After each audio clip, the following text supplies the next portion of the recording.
Jack Ebling here with Mark Montgomery, halftime of the second Class A semifinal. The red looks pretty good. I never thought I would like it when you have to face Wisconsin, Ohio State all the years, but I'm happy for my opportunity. I'm ready to go. What's the biggest thing you're going to take from all this experience at Michigan State?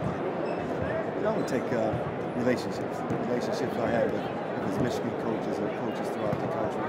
Relationships with coaches Dwayne Stevens, Mike Garland, and all the other previous coaches. I want to take our blueprint.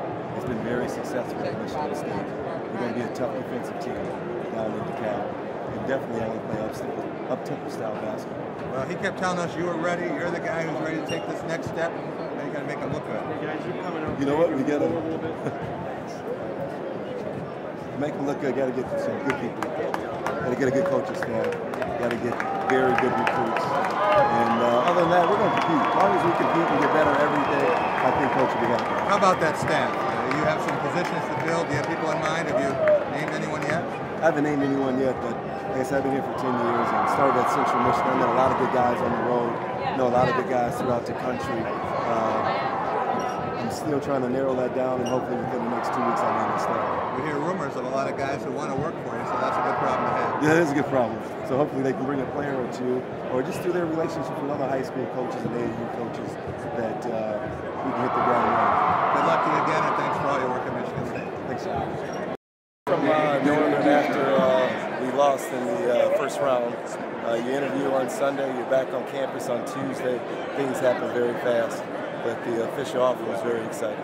I heard you say that Northern Illinois is a bit of a sleeping giant. Explain kind of what you mean by there and what your thoughts are for the program here in the future.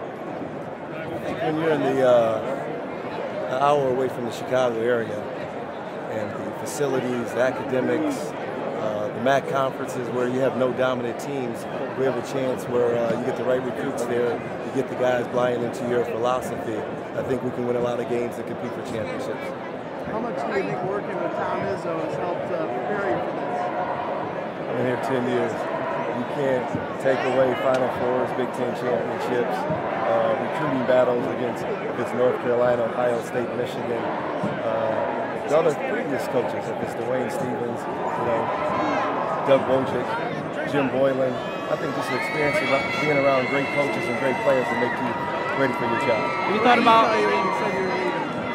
What did he tell you when you told him you got the job? You want to know how much they were paying me. But he might have upped it. No, but he was very excited. You know, I worked my way up from the bottom to the top. He's excited for all his assistants when they get the opportunity. Are you experiencing any mixed emotions for being here for so long and then going there? It's always going to be mixed emotions. Anytime you I played here 4 years, you come back, you get a dream of coaching here 10 years. Like I said, I left this place just as like when I arrived. They were coming off 3 Final Fours. In my time here, we got to 3 Final Fours. We won 2 Big Ten championships. I think we have a great recruiting class coming to Michigan State the next 2 years. We have very good players, very good coaches. I'm going to always come back. I love to come back and have a game here, compete against the best.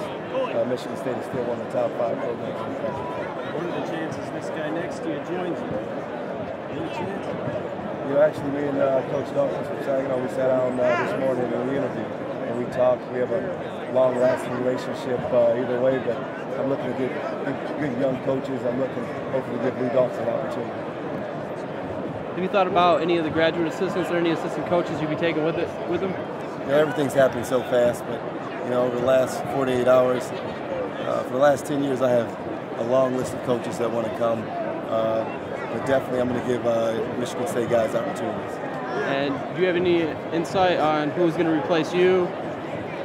You got to ask. It's going to take Dwayne 3 people. Stevens, Mike Garland, Tom Izzo.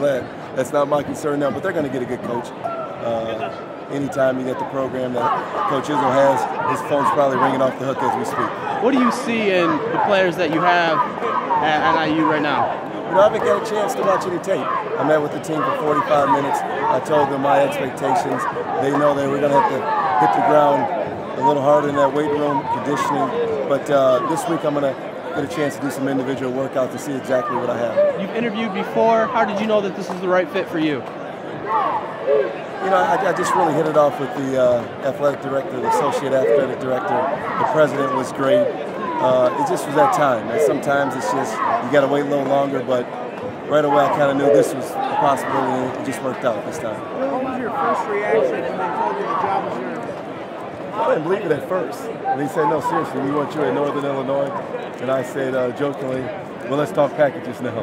And let's get to the meat and potatoes. But hey, just the opportunity to hold my own program and be the head man, and just getting out on your own, it's really special. It's a special feeling.